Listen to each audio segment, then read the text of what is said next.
तो आज बात करेंगे कि मेडिकल रिटेल शॉप कैसे खोला जाता है, उसमें कौन कौन से डॉक्यूमेंट रखते हैं और कौन कौन से उसमें रिक्वायरमेंट है। तो आज पूरे डिटेल से बात करेंगे। तो चलिए शुरू करते हैं।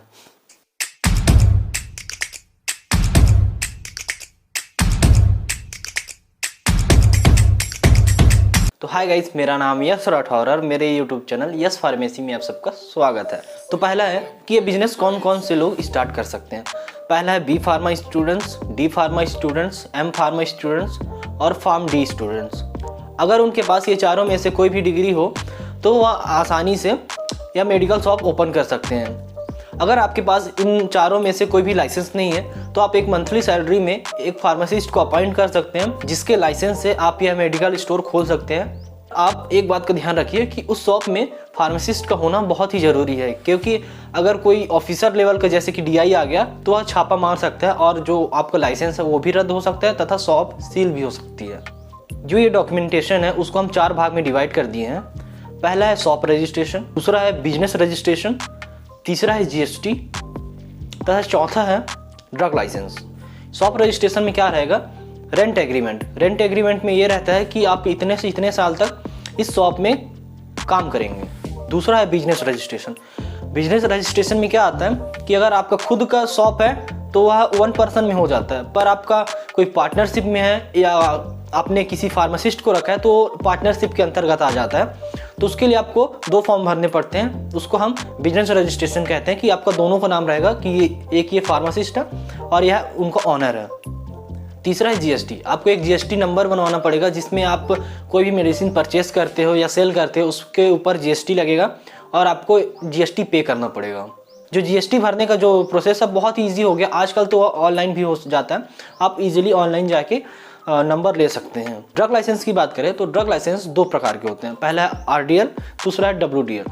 आरडीएल मतलब होता है रिटेल ड्रग लाइसेंस, डब्ल्यूडीएल मतलब होता है होलसेल ड्रग लाइसेंस। बात करें कि इसका एरिया कितने में होना चाहिए तो मिनिमम से मिनिमम 10 स्क्वायर मीटर होनी चाहिए, उससे कम में जो लाइसेंस प्रोवाइड नहीं की जाती। और बहुत लोग बताते नहीं है कि जो शॉप का जो सीलिंग होता है उसमें भी चालान कट सकता है। जो सीलिंग का हाइट होना चाहिए वो 9.5 स्क्वायर होना चाहिए, जिससे आपका जो चालान है वो नहीं कटेगा और प्रॉपर मेंटेन रहेगा।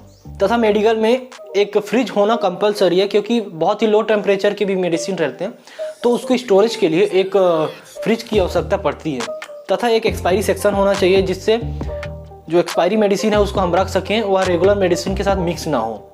बात करें कि आप ड्रग लाइसेंस अप्लाई कैसे कर सकते हैं तो आपको 2 फॉर्म भरना पड़ेगा। पहला एप्लीकेशन फॉर्म और दूसरा है ड्रग लाइसेंस फॉर्म। पहला एप्लीकेशन फॉर्म है वह 19A, 19B और 19C इसमें से कोई एक फॉर्म भरना पड़ता है। तथा ड्रग लाइसेंस के लिए 20, 20F, 20B और 21 इनमें से कोई एक फॉर्म भरना पड़ता है। मैं स्क्रीन में एक चार्ट दे दूंगा जिससे आप जान सकते हैं कि कौन कौन से एप्लीकेशन और लाइसेंस फॉर्म आपको भरने पड़ेंगे।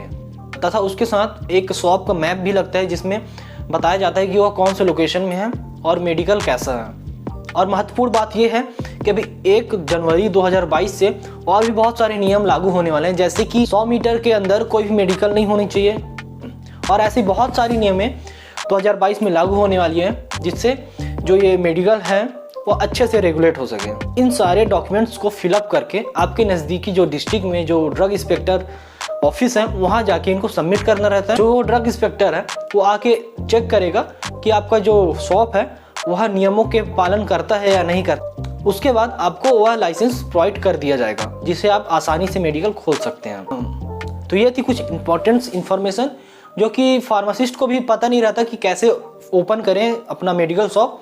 अगर आपके कोई अभी भी क्वेश्चन या डाउट होंगे तो आप कमेंट सेक्शन में पूछ सकते हैं, मैं सारे जवाब दूंगा आपको।